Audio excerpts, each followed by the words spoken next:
let's talk about Revelations chapter 12. More specifically, let's talk about the woman that's talked about in Revelations chapter 12. There's a ton on the internet of people that want to claim that the woman talked about is a symbol for someone other than Mary. And most of those people want to claim that it's a symbol for Israel. I don't know why they do this. It baffles me, actually. I don't know what the harm is in calling this woman the Mary, but that's what I want to talk about. I want to go into it. I'm going to assume, I'm not going to go through Revelations chapter 12 passage to passage. I'm going to assume that you have read it.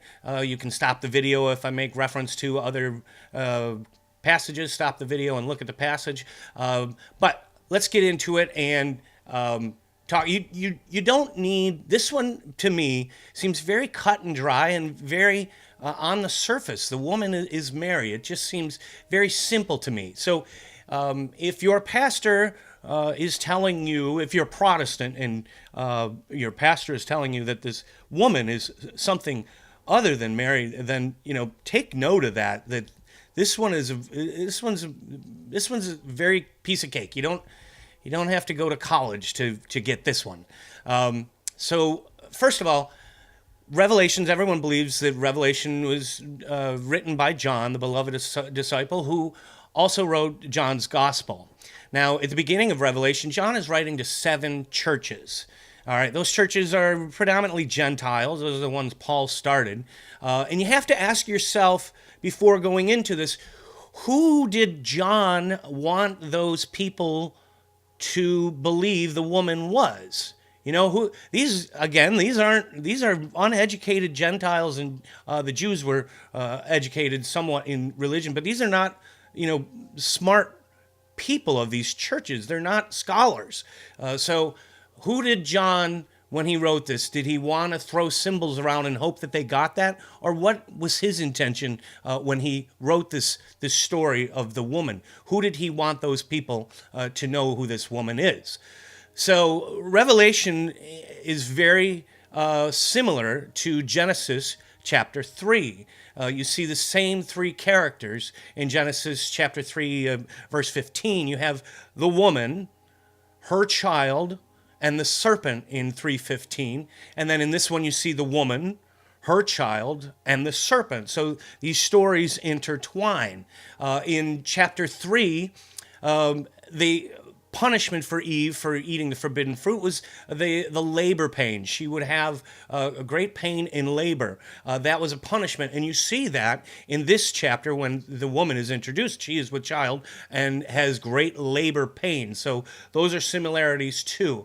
When we talk about Genesis chapter 3:15, you see that it's the woman's seed that will crush the head of the serpent. Women can't have seeds. Women have eggs. So that was God giving a prophecy of the virgin birth, that woman would have, her seed would crush the head of the serpent, that child being Jesus. It's also a prophecy saying that, sin will prevail until that child comes along, and that you certainly see throughout the Old Testament. Sin does prevail. The Jews in the Old Testament continually sin and disappoint God. Now, when this woman is introduced, she is introduced clothed in the sun while standing on the moon. Now, if we want to talk about symbols, what would the symbol be of the sun? You have to think, even a 10-year-old would say that the sun was God, and that the moon, being the opposite, would be sin or evil. Mary, or this woman, is standing on top of the moon while she is clothed in the sun. Another symbol that Mary was free from sin. That's an argument we'll go into it another time. People want to say Mary had sin, taken from Romans 3:23. I can go over that another time. But anyway, this is a symbol that Mary, that God protected her from sin, and she prevailed over sin while standing on the moon. And then notice, then later, a couple passages later, then the devil is introduced. But when Mary comes onto the scene, she is standing on the moon. And the whole gist of Revelation 12 is the dragon or sin trying to get to Mary. Talking about at the very end of it, that the devil really wanted to get Mary, opened up his mouth, the flood and the earth swallowed her. He couldn't get to the woman. So that is, those two again intertwine. Well, you have the seed of the woman, and here's the woman clothed in the sun. If you look at Luke's gospel, Luke talked about Mary for 3 chapters.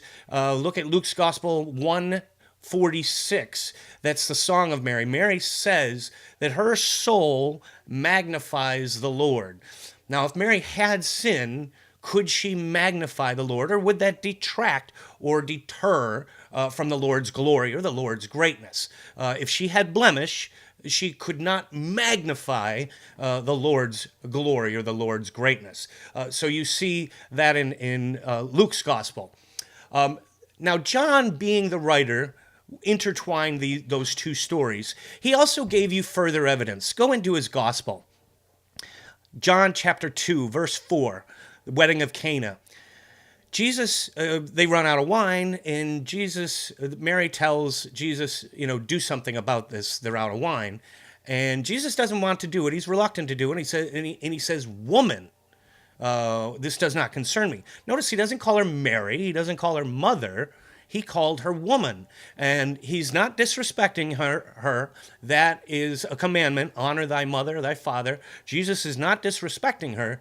He is claiming, he calls her woman so that the people at that wedding will know who she is, and more specifically, who he is. He is that seed.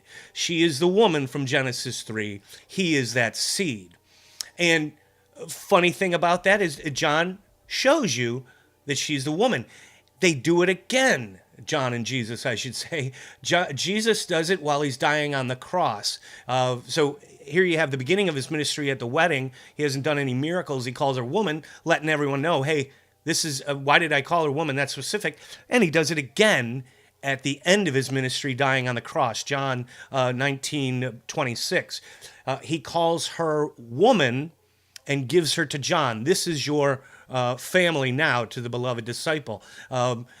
Notice he didn't call her mother. He didn't call her Mary. He called her woman, to point to those that she is the woman that's talked about in Genesis 3. And again, more specifically, that he is the seed, and that what he's doing, dying on the cross, he's going to crush the head of Satan, conquer sin. So John, and Jesus wanted you to see that. That's, they're throwing up red flags, and here, this is plain English. Don't try to twist this around. Those words are carefully pointed out, that Jesus called her woman, and she is the woman from Genesis 3. Furthermore, if we go into, let's talk about the other side of it. Let's talk about people claiming that the woman is a symbol. Most people claim that want to call it a symbol, say she is Israel, and that she is, and that the 12 stars are the 12 tribes of Israel. And so, where does that come from? It's weird to me, probably not to some, but it's odd to me. It's taken from Genesis 37. Joseph has 2 dreams. The second one he has of his brothers, the 11 stars, and the sun and the moon will bow to him.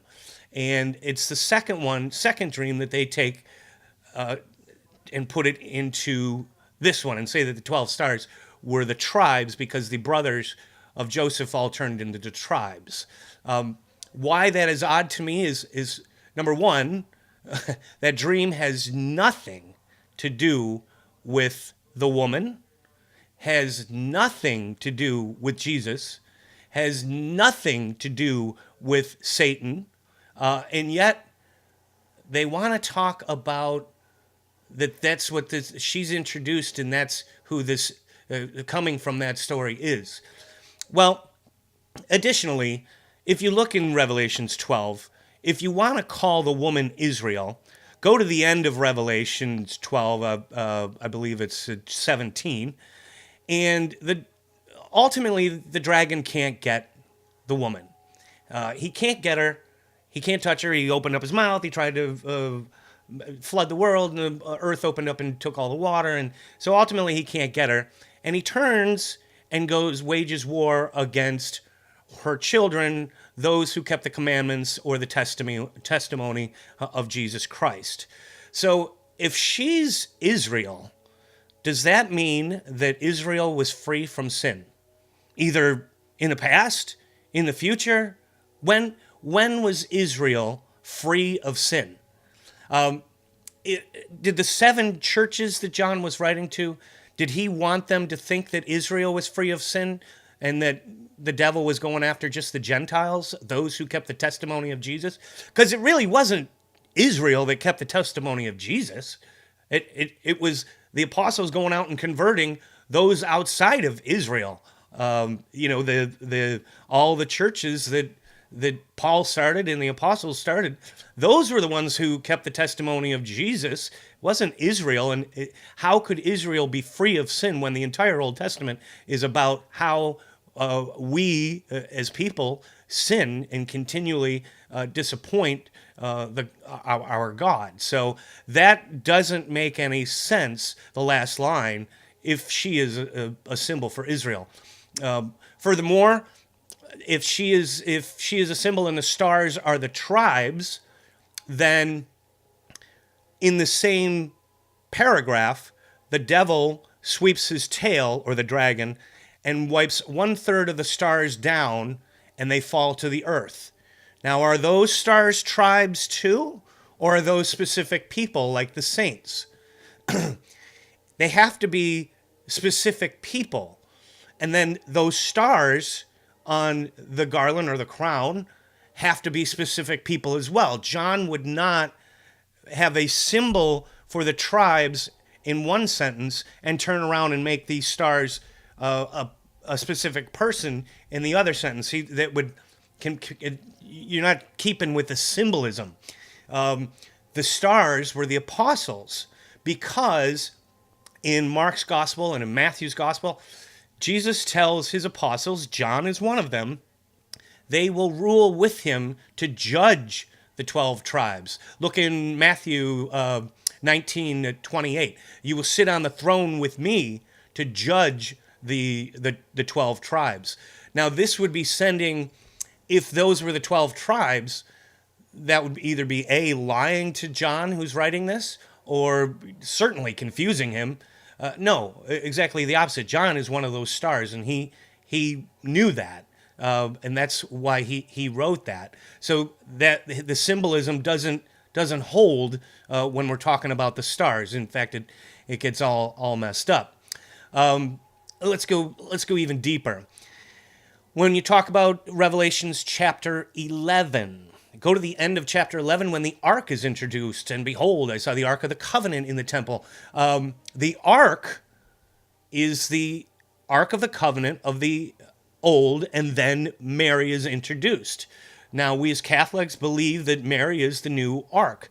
There's several things, I'm not going to go into it, that's another discussion, several things of showing that, but Mary was the medium that carried the new covenant. She had the manna, which is the bread of life, that was Jesus. She was carrying the head scepter, which was Aaron's rod in the old, and she is carrying the living word, which is the tablets of the old. So Mary is the new covenant, and that's not the only spot, but so she's in the Ark of the Covenant is introduced, and all of a sudden, bam, here's Mary on the next chapter. Did John divide his manuscript up in chapters? No. It says, here's the Ark of the Covenant, and bam, here's the woman. Additionally, look at the last word of Revelation chapter 11. The last word is hail, as in Hail Mary. This would be another discussion. A lot of people don't want to give that Hail Mary that the angel, when he came to Mary when she was at her home, that he said hail, and it was more like, hey, what's up? And the people, for some reason, want to believe that when they say Hail Caesar, that they're just saying what's up. No, hail is hail. Hail Mary, Hail Caesar, hail woman. So John, gives you some pretty clear-cut clues as to that woman.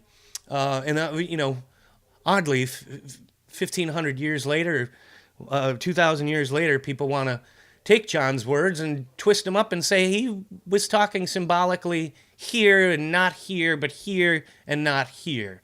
So very clear cut who that woman is. Again, I don't know why anyone would want to take the woman out and change it, but there's a lot of evidence that shows who the woman is. If you liked this video, please subscribe to my channel. I'm going to put up more. And you can also, if you're interested in Catholicism, you can go to Udemy, udemy.com, which is, I have a couple of courses on Udemy. Look under Bulletproof Catholic. I also have a blog, bulletproofcatholic.com. You can read some additional information. Thanks for watching. God bless.